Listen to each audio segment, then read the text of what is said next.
Hey everybody, welcome to Cooking for Jeff. This is part 4.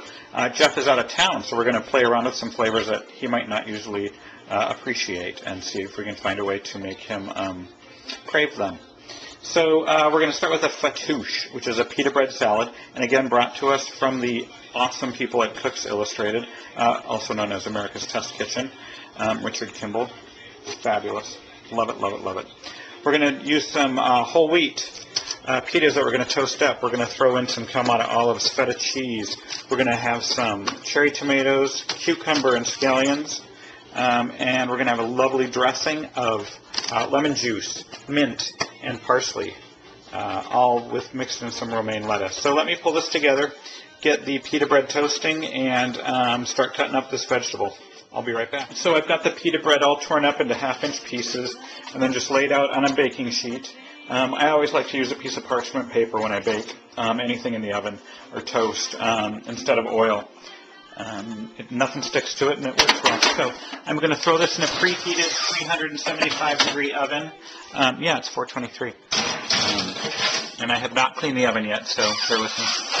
Maybe I'll do that this weekend. Okay, so we've got that in there for about 8 minutes, and our goal is not to get it toasty like a pita chip, just to get it toasted, a little warmed up, like stale bread, but not stale bread.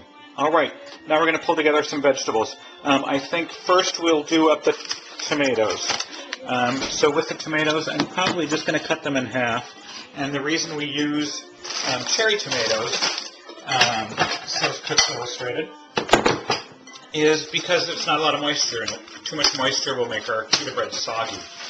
We're also going to seed the cucumber to get rid of some of that moisture. So I should give these a quick rinse, and then I'll be up to chop these up. So we've got this gorgeous cucumber all ready to go. And I'm working with an English cucumber because I store didn't have any just regular cucumbers, which was odd. And the English cucumbers, you can see, are quite long. And they're wrapped in plastic and washed. You can actually work with them with the skin on, which I kind of like, being able to use the skin and not having to get rid of the nutrients in that. Not that I'm into nutritionism or anything. So I'm going to cut this in half, being careful not to cut my finger in half as well. Now, if there were a lot of seeds, and I still might run a spoon through this to get rid of the seeds, just cutting that in half to make it more workable. And it doesn't matter because I'm going to cut it all up anyway. So let me get my garbage bowl. Thank you, Rachel Ray, for such a wonderful idea. And I'm just going to try to seed a little bit of this English cucumber, even though there's hardly any seeds in there. And again, I'm getting rid of the moisture so that it doesn't make our pita that we're toasting all soggy when we mix it all together. You can see I'm just holding it up. I'm just scraping the seeds out of there. And if I were thinking, and I've had a really giant fridge and kitchen and all the time in the world to do other things, I would probably save these seeds and whir them up in a food processor with some papaya or something and make a face mask. Wouldn't that be refreshing on a hot day? Or put them in some water and make some cucumber water. I always got to think, let's not waste things. Just purpose for everything. So aren't those beautiful? So I'm just going to chop these up, and I probably could get away with just 1/2 of this, go like with this much. But I really dig cucumber, so I'm going to cut it all up. Probably just going to give it a cut right down the spine again. And want to keep them the same size pieces as the tomatoes, so, just make them about an inch and a half.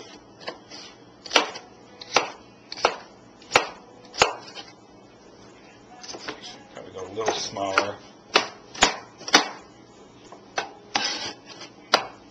So let's go down that twice.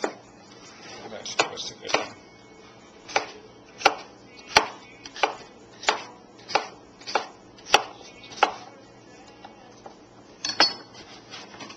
Put that right in with our tomatoes. I'm going to get these other 2 done, and then I'm going to start pulling together the rest of our ingredients. We'll be right back. I want about 1/4 cup each of the parsley. And again, I don't have to chop it very fine because I'm going to end up putting it in that food processor. It just makes it easier to measure if I cut it up a little bit. So on about a quarter cup. And that was just a little less than a handful. And this I'm definitely going to set aside and put it in a paper towel and then into the refrigerator, a little moist paper towel, in a baggie and then into the refrigerator. On the mint, I also want a quarter cup, so I'm going to use about half of the mint that I've got in my gorgeous little glass here from Jack Home. So I'm going to cut this up again just to make it easier to measure. And I wish you could smell that. It smells like a pack of bubble gum. Not bubble gum, a pack of, like, you know what I mean, that green double mint. Anyway, yum. So there's about a quarter cup of that going in there. I'm going to serve that. Just a little garnish or something. Yeah, that's the ticket. And then I'm going to want, how much juice? I want about a quarter cup juice. So of our extra things, we've got a quarter cup of each. Makes it easy to remember for our touche. This looks like it'll probably take maybe 1.5 lemons.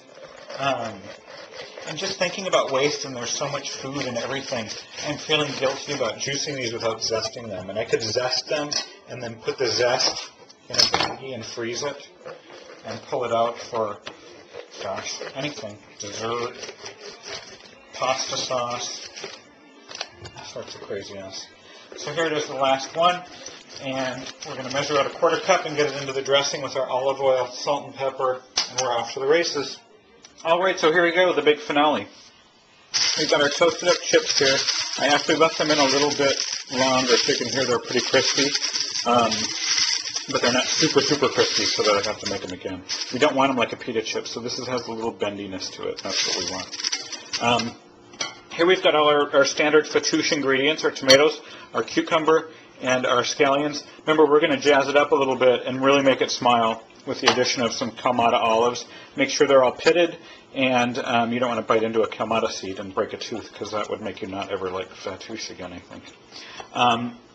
After we get it all made up and we plate it, then we're also going to add some feta cheese, which I've got over there already pre-crumbled, which I normally wouldn't buy, but I had this left over from a party, so I'm using it. Normally I would buy a chunk and crumble it myself, just because, again, that makes it more, working with the food just makes it, and that's what I'm talking about. We've got our dressing that we whirred all up with a little food processor. You could do it in a blender, you could do it anything. So we want to dump in our romaine. And the reason we choose romaine is because it holds its crunch really well.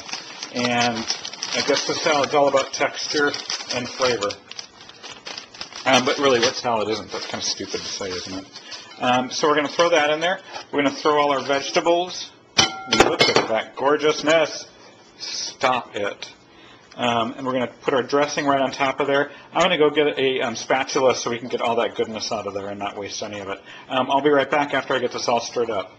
Yum. All right, so she's all mixed up and looking delicious. Unfortunately, I'm not going to eat it right away. I'm going to put some Saran wrap over it and stick it in the fridge for about 20 minutes to let all the flavors just get together and dance until it's ready for the party in my mouth. Aren't I clever? So I'm going to do up these dishes and clean up my little mess here.